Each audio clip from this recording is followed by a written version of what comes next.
I've worked on the disease to please a lot.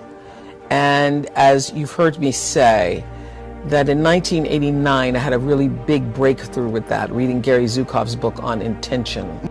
So I started literally living an intentional life where I don't make any decisions unless I think about what is my true, pure motivation for doing it, because I do recognize the law of cause and effect that says the intention informs even the cause, so that before you have an action, there is a reason for you taking that action, and the reason for the action is what's going to actually show up in your life on the other end. That's what's going to come back to you, that intention.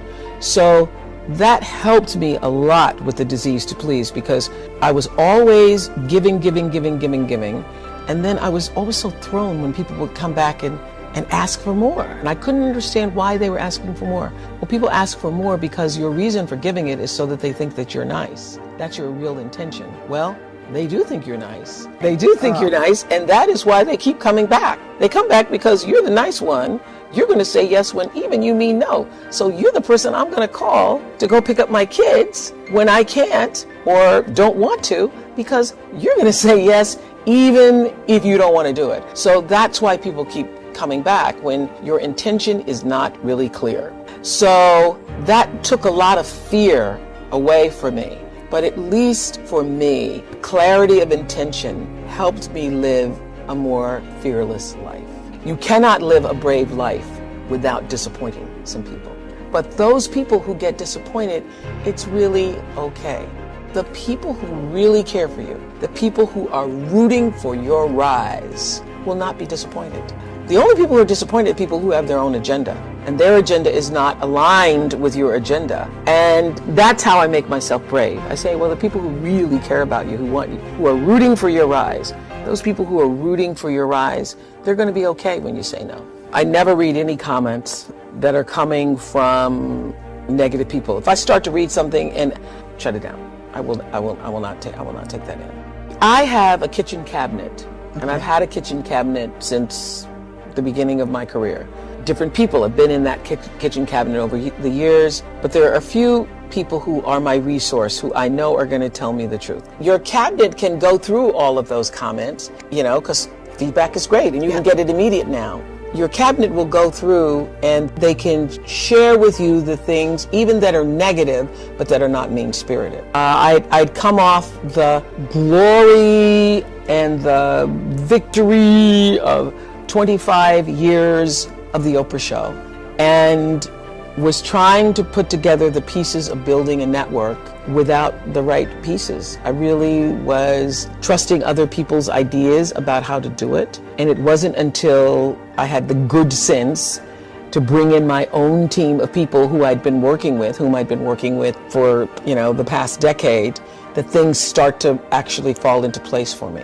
And one of the great things about, for me, doing interviews all these years on the Oprah Show and on OWN, was that I got to learn from other people's mistakes. So I paid really close attention to the stories, and I got to hear everything and everybody, all the theories and all the stories and all the layers and layers of dysfunction, along with people's victories and their triumph.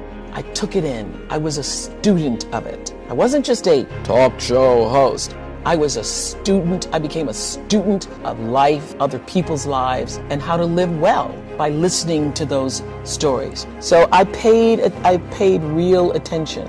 I'm at a point in my life where I can literally rejoice in the knowing space that I hold. There's a sense of confidence that can only come, I think, when you know and are assured that you are living life well, and not from the point of view of having a lot of things, but living life from the center space. When you're living bravely.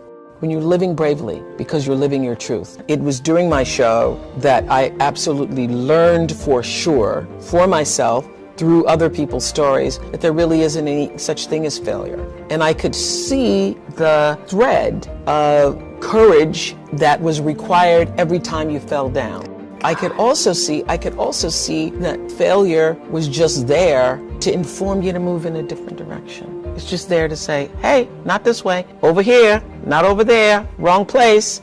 And once I figured that out, it became easier to be brave. For me, education is about the most important thing, because that is what liberated me. Education is what liberated me. The ability to read saved my life. I would have been an entirely different person had I not been taught to read when I was at an early age. My entire life experience, my ability to believe in myself, and even in my darkest moments of sexual abuse and being physically abused and so forth, I knew there was another way. I knew there was a way out. I knew there was another kind of life because I'd read about it. I knew there were other places and there was another way of being. And so it saved my life. So that's why I now focus my attention on trying to do the same thing for other people. Education. I don't think you ever stop giving. I really don't. I think it's an ongoing process. And it's not just about being able to write a check. It's being able to touch somebody's life in such a way that Mrs. Duncan touched mine. It's being able to make a child see the light in him or herself, making someone else see that for themselves. I know that if I didn't have the money, listening to somebody who had it, I'd probably not believe them. Because you can't believe it. Because if you don't have money and you're just trying to make ends meet, you think if you just could make ends meet, that would make everything all right for you. What I know is that if you do work that you love and work that fulfills you, the rest will come. And that I truly believe that the reason I've been able to be so financially successful is because my focus has never, ever for 1 minute been money. And the fact that the money has come has really surprised me. I've been just really surprised and delighted and very pleased and many times overwhelmed by it. But the money has never been the focus. The reason,